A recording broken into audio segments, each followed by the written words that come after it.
Assalamualaikum warahmatullahi wabarakatuh. Kami di sini akan menjelaskan mengenai pengecatan jasad renik pada praktikum mikrobiologi industri. Kami dari sesi E3 Grup B akan memperkenalkan diri. Yang pertama yaitu saya, Innova Venita Firdaus, MPM 1903110205 dari Paralel E, sesi E3 dan Grup B.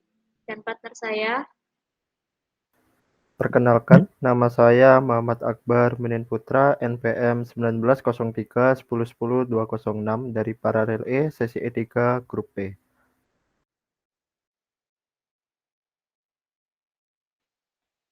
pengecatan jasad renik. Yang pertama yaitu pengertian. Pewarnaan merupakan teknik yang paling banyak digunakan untuk mengamati dan melihat bakteri. Prinsip dasar dari pewarnaan ini adalah ikatan ion antara komponen seluler dari bakteri dengan senyawa aktif dari pewarnaan yang biasanya disebut kromogen. Terjadinya ikatan ion karena adanya muatan listrik baik pada komponen seluler maupun pewarnaan. Baik, selanjutnya pada pengecatan jasad renik ini bertujuan untuk yang pertama, mempermudah melihat bentuk jasad renik baik bakteri, ragi, ataupun fungi. Yang kedua, melihat struktur luar dan memungkinkan juga struktur dalam jasad renik. Yang ketiga, memperjelas ukuran dan bentuk jasad renik. Dan yang keempat, melihat reaksi jasad renik terhadap pewarna yang diberikan sehingga karakteristik atau sifat dari jasad renik ini dapat diketahui.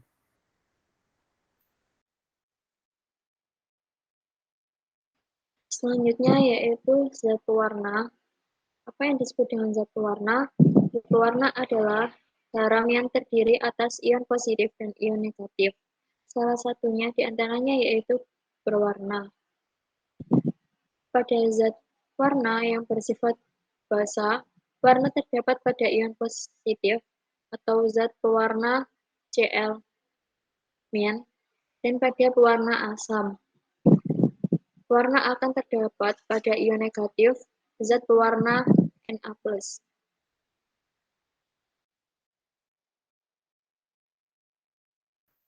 Selanjutnya ada macam-macam dari pengecatan jasad renik. Yang pertama ada pengecatan sederhana, yaitu pewarnaan dengan menggunakan pewarna tunggal yang berguna untuk memberikan warna latar belakang.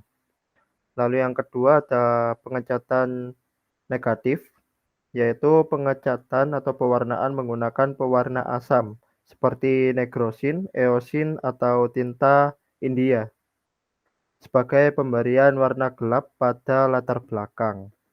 Lalu yang ketiga ada pengecatan gram, yaitu suatu metode untuk membedakan spesies bakteri menjadi dua kelompok besar. Lalu yang keempat ada pengecatan tahan asam, pewarnaan asam atau biasa disebut Ziehl-Neelsen sebagai metode pewarnaan jika bakteri bersifat tahan asam.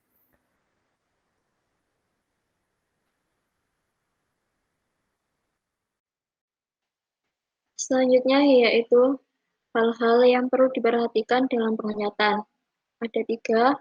Yang pertama yaitu preparasi bakteri harus kering sebelum dilakukan pengecatan.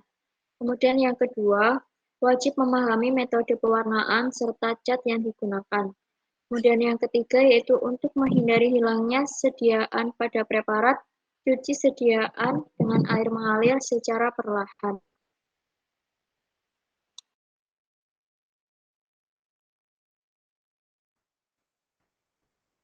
Selanjutnya, di sini saya akan menjelaskan perbedaan bakteri gram positif dan negatif. Yang pertama, untuk bakteri gram positif, ini komponen terbesarnya adalah peptidoglycan yang terdiri dari 40 lapis rangka dasar murein, meliputi 30-70% berat kering dinding sel bakteri. Lalu untuk yang bakteri gram negatif, itu terdiri dari dua lapis. Yang pertama lapisan dalam, itu dari susunan dari peptidoglikan. Lalu yang kedua adalah lapisan luar dari lipopolisakarida dan lipoprotein. Lalu yang kedua, pada perbedaannya bakteri gram positif, yaitu pada beberapa bakteri terdapat asam terikoat. Lalu untuk yang bakteri gram negatif, tidak ada asam terikoat. Lalu perbedaan yang ketiga yaitu untuk bakteri gram positif, peptidoglikan mengalami lisis oleh lisozim. Lalu untuk yang bakteri gram negatif, lisozim melunakkan dinding sel. Deterjen mengadakan disorganisasi dinding itu dengan merusak lapisan lipida. Lalu yang keempat perbedaannya untuk bakteri gram positif yaitu dinding sel tebal 20-30 nanometer dan untuk bakteri gram negatif dinding sel tipis 10-15 nanometer. Lalu yang kelima untuk bakteri gram positif lebih rentan terhadap penisilin. Lalu yang bakteri gram negatif itu kurang rentan terhadap penisilin. Lalu yang keenam yaitu bakteri gram positif menyerap pewarna dasar seperti kristal violet sehingga berwarna ungu. Lalu untuk yang bakteri gram negatif ini tidak begitu menyerap pewarna dasar namun dengan pewarna safranin. Baik, yang selanjutnya yaitu fiksasi. Fiksasi sendiri bertujuan untuk membunuh kuman yang masih melekat pada spesimen karena memproses fisiokimia jaringan secara kimiawi yang mengakibatkan kerusakan pada morfologi bakteri, sehingga dapat mempermudah dalam pengamatan.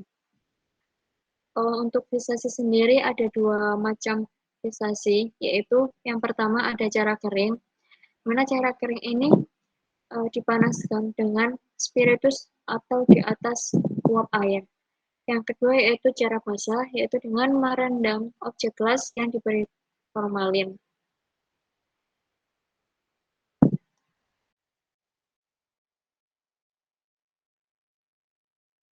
Selanjutnya ada faktor yang mempengaruhi dalam pengecatan jasad renik, yaitu yang pertama fiksasi itu sendiri, yang tadi sudah dijelaskan. Lalu yang kedua itu substrat, dan yang ketiga itu decolorizer.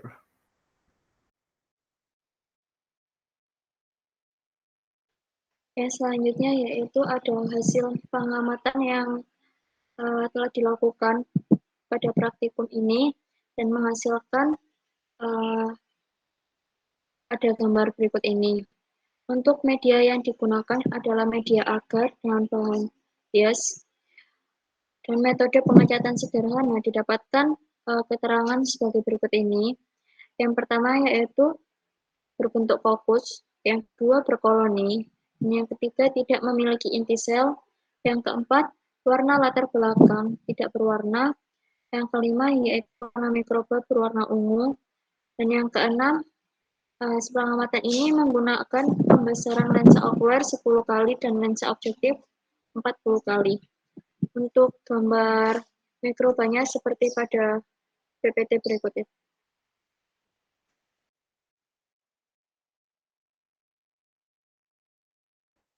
Selanjutnya untuk hasil pengamatan yang hampir sama yaitu media agar, bahannya itu yeast. Tapi untuk metodenya ini berbeda yaitu pengecatan gram. Didapatkan keterangan sebagai berikut. Yang pertama yaitu berbentuk kokus, yang kedua berkoloni, yang ketiga tidak memiliki inti sel, yang keempat warna latar belakang krim, yang kelima warna mikroba ungu, yang keenam menggunakan perbesaran pada lensa okuler itu 10 kali dan lensa objektif 40 kali. Dan untuk bakterinya ini termasuk ke dalam gram positif.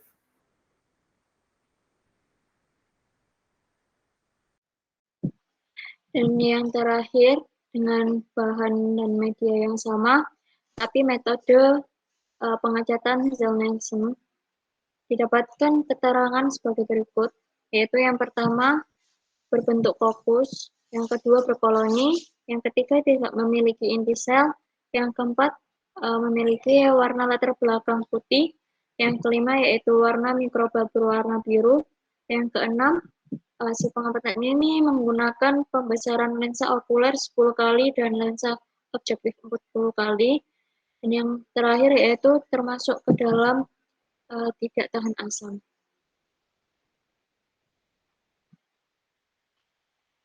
Baik, sekian penjelasan dari kami. Kurang lebihnya mohon maaf. Wassalamualaikum warahmatullahi wabarakatuh.